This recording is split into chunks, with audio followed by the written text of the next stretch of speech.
Meanwhile, Taiwan's president has confirmed a small number of U.S. troops are in Taiwan, on the island, training Taiwanese troops, saying that the threat from Beijing is increasing every day. Joining me right now is retired two-star Marine Corps General and National Defense Industrial Association Chairman, General Arnold Punaro. General, thanks very much for being here. We so appreciate you and your service to this great country. Thank you, sir. Maria, privileged to be with you this morning.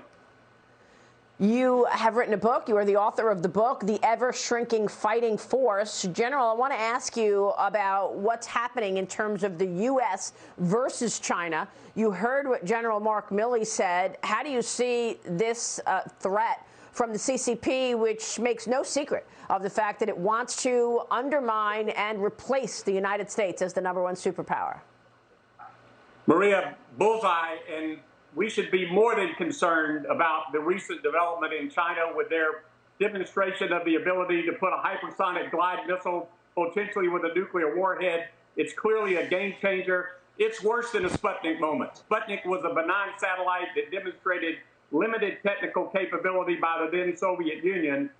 You have to put this in the broader context that you just described. You've been the leader in pointing out for some time, China's on the mark, militarily, economically, diplomatically, and even scarier, technologically. They're way ahead of us in terms of hypersonic missiles, but they're also ahead of us in technologies that are not just important to our military, but important to our economy and our competitive position in the world. 5G, quantum, artificial intelligence. I could tick off 7 or 8 of them. This development is a game changer because it can put at risk a lot of the investment we've made in our own defense force structure, turn those things into museum pieces. It's also a game changer because it crosses a Rubicon of weaponizing space. Trillions of dollars of the U.S. economy depends on our assured access to space, and we cannot let this stand. So it's worse, in my judgment, than a Sputnik moment, and you're absolutely right. There was a book written about the Japanese surprise attack at Pearl Harbor called At Dawn We Slept, and it pointed out all the signs that we should have picked up on. You pointed out, others have pointed out, China is very bold and accurate about what they're saying they're going to do, and they're doing it. So they quadruple their military and things like that. We should be very concerned.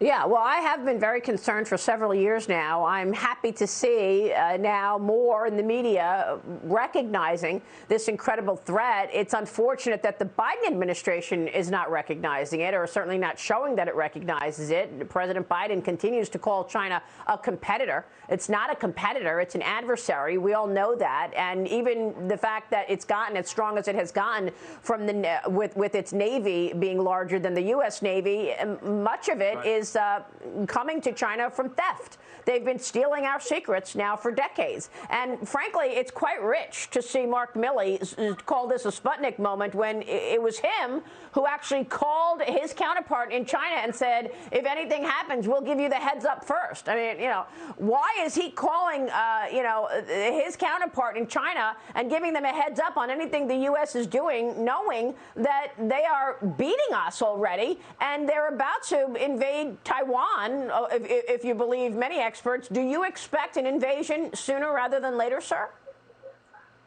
Maria, I think to answer both of your excellent points, number one, I think we have to consider China as an adversary. We also can't play kissy face with countries like China because of what they said they want to do, which is to take over the Western democracies and be the dominant power in the world.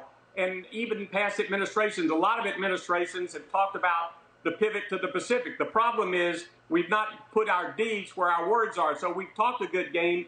Our force structure in the Pacific of the U.S. military is roughly the same as it was in the year 2000. And China has, as you said, their Navy is larger than ours. They've also quadrupled their land-based capability on Taiwan. I think it's a positive development that we're doing training with Taiwan. I think we need to make an unambiguous, clear statement that if China moves on Taiwan, we're going to defend them, we're going to help them.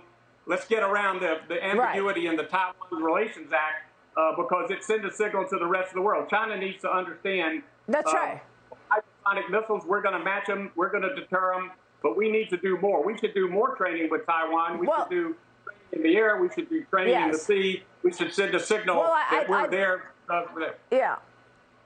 I'd love to see that, but as you know, General, we're only getting ambiguity from this White House. Jen Psaki the other day refused to actually say that the U.S. would back Taiwan in such a situation. She said policy hasn't changed, and that policy, as you correctly note, is just that the U.S. would arm Taiwan, not necessarily protect it from an invasion. But, you know, I don't understand why it's been so difficult for this administration to come up with some serious policy against China being this bad actor. We just roll over when it comes to Huawei. We just sent the CFO back to China. She was under house arrest in Canada. And then, of course, there's all these policy mistakes in Afghanistan. What's your take here? Because senior Pentagon officials are saying that the Islamic State in Afghanistan could have the capability to attack the United States in 6 months and is intending to do so. All that as al-Qaeda could potentially have similar capabilities in 1 to 2 years, General. We know that this week the Taliban met with the CCP. So you've got the CCP, China backing the Taliban. They want those rare earth minerals in Afghanistan. And you've got, you know, the botched withdrawal where Americans are still there in Afghanistan. Maria, we've learned the hard way that these terrorist organizations reconstitute themselves and rebuild their capability faster than we always predict. So we should basically, eternal vigilance here. They're going to build their capability back faster than they're predicting right now. Number two, there's over-the-horizon capability is no substitute for boots on the ground.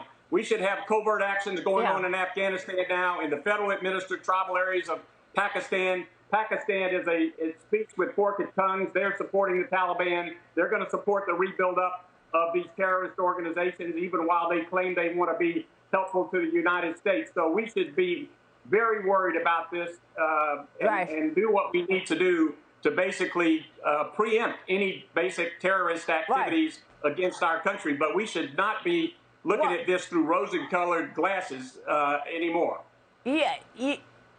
You would think so, right, General? Unfortunately, there's not a dime of an increase in defense spending in Biden's budget. They just had a hearing yesterday, and the Democrats had all of the intelligence executives, the officials in to testify in a public hearing, and the Democrats asked them about diversity. If not for the Republicans, they wouldn't even have talked about China.